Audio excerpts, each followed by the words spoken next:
Che, imagínense esto por un segundo. Piensen en un equipo de fútbol profesional, ¿no? Los 11 titulares que salen a la cancha, más un suplente que está ahí al borde del campo. 12 personas en total, digamos. Exacto, 12 personas. Ahora, imaginen que ese equipo entero desaparece de la faz de la Tierra de un momento a otro. Es una imagen escalofriante. Tremenda. Y es un punto de partida durísimo, pero absolutamente necesario para lo que vamos a hacer hoy. Totalmente.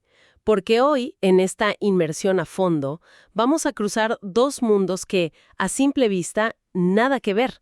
O sea, rara vez se encuentran en una misma charla en el colegio. Tal cual.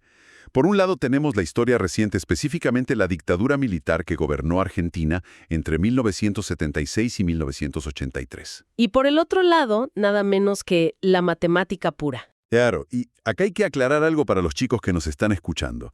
La intención de cruzar esto no es, no queremos reducir una tragedia humana terrible a una planilla de Excel fría, ¿viste? Obvio, no. Todo lo contrario. Exacto. La idea es usar herramientas que ven en clase, tipo promedios, porcentajes, distribución espacial, para tratar de procesar una realidad que a veces es tan gigante que nos desborda la cabeza. Es que pasa eso, ¿viste? La escala de lo que pasó a veces se vuelve re abstracta. Uno abre un libro de historia y lee la cifra general. 30.000 desaparecidos a lo largo de 7 años. Es un número masivo, una multitud. Claro. Y cuando la mente humana choca contra un número de 5 cifras ligado a algo tan trágico, tipo que te bloqueas, o sea, perdés la noción de la persona individual, del individuo. Totalmente. Y ahí es, digamos, donde la matemática aplicada entra a jugar como una herramienta para descomprimir. Para bajarlo a tierra, básicamente. Tal cual. Si vos agarrás esa masa gigante de datos y la pasás por una operación súper básica, como un promedio, te cambia la perspectiva al 100%. Desarmar el número es clave para entender cómo funcionaba el régimen. A ver, metámonos de lleno en eso. Si empezamos a desarmar esos 30.000. Bien, matemáticamente, si vos distribuís 30.000 personas a lo largo de los 7 años que duró la dictadura, la cuenta te da unas 4.285 personas por año. ¡Wow! Más de 4.000 al año. Y si ajustamos un poco más la lente y dividimos eso por 12 meses, estamos hablando de casi 357 personas por mes. ¡Qué locura! Y llevado a una escala diaria, llegamos justo al promedio que vos mencionabas al principio de la charla, alrededor de 12 personas por día. Y ahí es donde la analogía del equipo de fútbol te pega de lleno, ¿viste? 12 personas por día. O sea, un equipo entero que desaparece hoy, y otro equipo mañana, y otro pasado mañana. De lunes a lunes, sin excepción, durante 7 años. Es fuertísimo. Pero che, acá me surge una duda sobre cómo funciona el promedio en la vida real. A ver, decime. Porque, en cualquier situación caótica, no sé, un desastre natural o un estallido social, la estadística te suele mostrar picos, ¿no? Un día de mucho caos y después semanas donde no pasa nada. Claro, la famosa curva con altibajos. Exacto. Pero acá estamos hablando de sostener una media de 12 personas por más de 2.500 días seguidos. O sea, eso de aleatorio no tiene nada. No, ni un poco. Y esa es la clave estadística del asunto. Mantener un promedio tan alto por tanto tiempo no es un accidente. Es la firma de que había un sistema industrial funcionando. O sea, un plan. Totalmente. En estadística, cuando vos tenés una varianza tan controlada y un flujo constante, en este caso tristemente de víctimas, estás probando empíricamente que hay una maquinaria operativa atrás. Claro, porque para eliminar a 12 personas todos los días necesitas una logística enorme. Vehículos de traslado, lugares físicos para detenerlos, personal que haga solo eso, y ni hablar de toda la burocracia para tapar los rastros. ¡Qué fuerte! O sea que el cálculo del promedio acá no solo te da la escala, sino que te demuestra la sistematicidad. Exacto, prueba la intencionalidad. Te dice que no fue un desborde de violencia porque sí, digamos, fue un proceso fríamente calculado. Bueno, entonces la matemática ya nos respondió el cuántos y con qué frecuencia de una forma súper clara. Pero también nos puede ayudar a entender a quiénes, ¿no? Sí, totalmente. Y ahí pasamos del análisis de volumen al análisis de proporciones. O sea, cruzamos la cantidad con la demografía. Y ahí el panorama se vuelve todavía más oscuro. Sobre todo pensando en los chicos que nos escuchan. que están en el colegio con 15, 16, 17 años. Tal cual, porque las estimaciones demográficas de las víctimas muestran un sesgo estadístico que es brutal. ¿Cómo es ese sesgo? Mira, los datos indican que alrededor del 60% de las personas desaparecidas tenía menos de 30 años. 60%. ¿Sí? Y si le aplicamos ese porcentaje a la cifra total, la matemática te tira un número súper concreto. Son, más o menos 18,000 jóvenes. 18,000 jóvenes menores de 30 años. O sea, pibes. Pibes que recién arrancaban. Para que los que están escuchando se den una idea visual de esto. Piensen en un estadio cerrado acá en Buenos Aires. Eso es donde van a ver un recital de trap, de música urbana o rock, ¿viste? Claro, un lugar inmenso. Sí, imagínense el campo explotado de gente saltando, las tribunas llenas hasta arriba, toda esa energía joven. Bueno, un estadio cerrado a tope tiene capacidad para unas 15,000 o 18,000 personas. Es una locura pensarlo así. Es el equivalente a agarrar y extirpar de un día para el otro a un estadio entero lleno de chicos que apenas salían de la secundaria o que estaban en los primeros años de la facu. Y esa imagen visual que das es clave, porque te expone lo que en ciencia de datos llamamos una anomalía intencional. A ver, explícame eso de la anomalía. Si vos tomás una muestra al azar de 30,000 personas de un país entero, las edades deberían reflejar proporcionalmente cómo es la pirámide del censo nacional. O sea, debería haber un mix equilibrado. Niños, abuelos, gente de 40. Claro, de todo un poco. Pero cuando el 60% te cae justo en una franja de edad tan chiquita, la probabilidad matemática de que eso sea por azar es literalmente nula. Ah, claro. Te demuestra que no estaban tirando una red al agua a ver qué pescado sacaban. Estaban yendo con un arpón directo a algo específico. Es la prueba matemática empírica de la focalización. Ese sesgo tan marcado te demuestra que esta generación no fue un daño colateral. Eran el objetivo principal. ¡Qué terrible! Al cruzar la estadística con lo social, te das cuenta de que el régimen quería paralizar una generación entera, cortar el potencial cultural y político de los pibes que eran el futuro natural del país. Bueno, hasta acá los promedios nos mostraron que el sistema era constante y los porcentajes nos expusieron a quienes apuntaban. Sí, Pero todo este plan enorme requería, digamos, un lugar físico, un territorio. Y acá es donde entramos en lo que podríamos llamar la geografía del terror. un tema súper complejo y fascinante desde lo espacial. Porque los datos te muestran que esto no pasaba en un solo galpón gigante en el medio de la nada. Hubo un montón de centros clandestinos repartidos por todos lados. Exactamente, una multiplicidad de espacios. De hecho, se habla siempre de la ESMA, la Escuela de Mecánica de la Armada. Y para cualquiera de los chicos que quizá pasa en colectivo por la Avenida del Libertador en zona norte, la ESMA es un edificio inmenso. Sí, está a la vista de todos. Está ahí, súper metida en la geografía urbana de todos los días. Totalmente.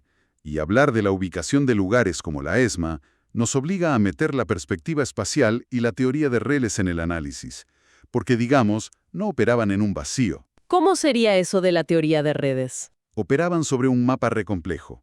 Cuando vos mapeas los centros clandestinos a lo largo de todo el país, lo que estás viendo es el diseño de una red descentralizada. Pero para un segundo ahí.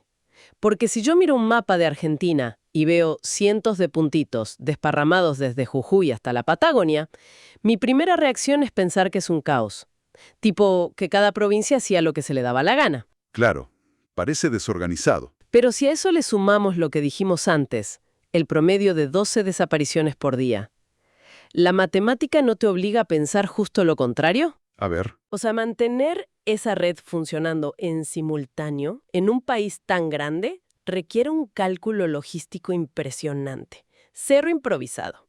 es una deducción perfecta. Desde el análisis espacial, la descentralización casi nunca es sinónimo de caos. De hecho, suele ser la forma más sofisticada de organizarse. Como las empresas grandes de hoy, digamos. Tal cual. Al mapear esto, ves lo que en logística se llama una topología de red distribuida. Tenés nodos principales, como la ESMAD acá en Buenos Aires o la Perla en Córdoba, y un montón de nodos secundarios conectados entre sí. Y armar algo así te exige números, cálculos. Absolutamente. Implica modelos matemáticos de optimización.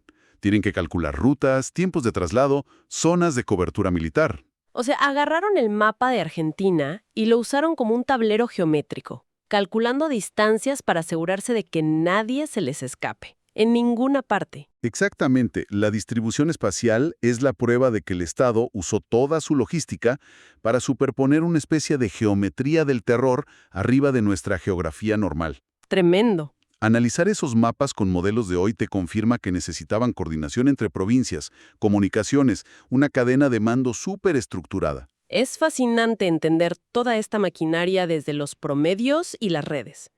Pero acá me surgió un problema gigante. Un choque total de metodologías. A ver, ¿cuál? Pasa esto. El Estado armó toda esta burocracia gigante, pero a la vez hizo un esfuerzo enorme por no dejar ningún papelito, ningún recibo. El ocultamiento. Claro, escondieron información, quemaron archivos, negaron todo. Entonces, poniéndonos estrictamente matemáticos y analíticos, ¿cómo sostenemos la cifra de los 30.000? Es una gran pregunta. Porque la matemática te pide datos duros, planillas. Si la materia prima, que son los registros oficiales, la borraron a propósito, ¿no se nos cae toda la ecuación? Mira, esa es sin duda la objeción más fuerte que le hacen al análisis de esta época. Y se responde desde el corazón mismo de la ciencia de datos. Te escucho. Hay un mito re común que te dice que la matemática solo funciona si tenés la listita numerada del 1 al final en la mano. Claro, el 1, el 2, el 3. Pero no es así. La estadística moderna, de hecho, está diseñada especialmente para laburar con datos incompletos o datos censurados. A ver, bájame eso a tierra. ¿Cómo funciona en la práctica? Porque, te digo la verdad, suena un poco a que estamos tirando fruta, a que adivinamos, y la matemática no adivina. No, olvídate. No es adivinanza para nada. Se llama inferencia estadística. Y para que se entienda fácil, a mí me gusta usar una metáfora de la astronomía. Pensá en un agujero negro. Ok, ¿un agujero negro en el espacio? Ningún telescopio del mundo puede sacarle una foto directa a un agujero negro, porque no emite luz. O sea, no tenés el registro visual directo. Claro, está oscuro. Sin embargo, los astrofísicos te pueden decir exactamente cuánto pesa, qué tamaño tiene y dónde está. ¿Y cómo hacen si no lo ven? Lo calculan observando la distorsión masiva que genera en todo lo que tiene alrededor. Las estrellas que pasan cerca se desvían, el espacio se dobla. Paradójicamente, la ausencia de luz es la prueba de que está ahí. Ah, qué buen ejemplo. O sea, que si lo aplicamos a esto, los papeles y registros que quemó el régimen son nuestro agujero negro. Exactamente. No tenemos la lista oficial sellada, pero podemos medir la distorsión terrible que dejaron en la sociedad. Tal cual, lo entendiste perfecto. Los demógrafos y los estadísticos no necesitan la lista firmada por los dictadores para hacer una estimación científica rigurosa. ¿Y qué miran entonces? ¿Qué estrellas miran? Usan métodos como captura y recaptura. Cruzan las denuncias de habeas corpus en los juzgados, los registros de organismos de derechos humanos de la época, y miden las anomalías en los censos que se hicieron después. Todo se conecta. Claro, cuando vos cruzas todas esas bases de datos sueltas, la matemática te permite proyectar el tamaño real del vacío. O sea, la cifra de 30.000 es una estimación científica. Y cuando hubo un ocultamiento sistemático, la estimación es el método más preciso que existe. Es re loco pensarlo así. Es que pedirle una lista exacta, persona por persona, a un régimen que se especializó en desaparecer cuerpos y papeles es no entender cómo funciona el análisis de datos. Es una perspectiva súper reveladora. O sea, que el número sea una estimación no significa que el cálculo sea débil. Al contrario, es la marca que dejó el intento de borrar la evidencia. El agujero negro existe porque alguien intentó apagar la luz. ¿Qué frase? Y la matemática, al cruzar las variables, nos devuelve la forma de ese vacío. Ahora, llegando a este punto tan técnico, me parece súper importante que marquemos un límite. Sí, el límite epistemológico de los números, hasta dónde llegan las ciencias exactas. Tal cual. Porque, a ver, la matemática nos dibujó la arquitectura del horror. Nos mostró la red en el mapa, nos sacó el promedio de 12 diarios para probar que era una industria y nos expuso que iban por los jóvenes. Todo eso lo probamos. Pero convengamos que un promedio no siente dolor, ¿viste? Para nada. Una inferencia estadística no tiene recuerdos, no extraña, no tiene familia. Si nos quedamos solo con lo fascinante que es cruzar datos, corremos el riesgo enorme de deshumanizar a la gente que está dentro de ese número. Y ese es el peligro más grande cuando aplicas ciencia de datos a una tragedia humana. La estadística te sirve para probar la escala. Te demuestra que no fueron loquitos sueltos. Sí. Pero nunca, jamás, te va a explicar la pérdida individual. Un porcentaje no te dice si el pibe de 16 años tocaba la guitarra, o si se había llevado matemáticas a marzo, o si militaba en el colegio. Totalmente. La matemática no te mide la angustia de una madre que deja la silla vacía en la mesa durante 40 años. Es que ahí está el punto de quiebre. Atrás del cálculo de los 12 casos diarios, no hay un numerito anotado en un cuaderno. Hay un nombre, hay una identidad que borraron. Exacto. O sea, la matemática es como el esqueleto. Te sostiene la verdad de lo que pasó, le da rigor y evita que venga alguien a negarlo o a decir que fue mentira.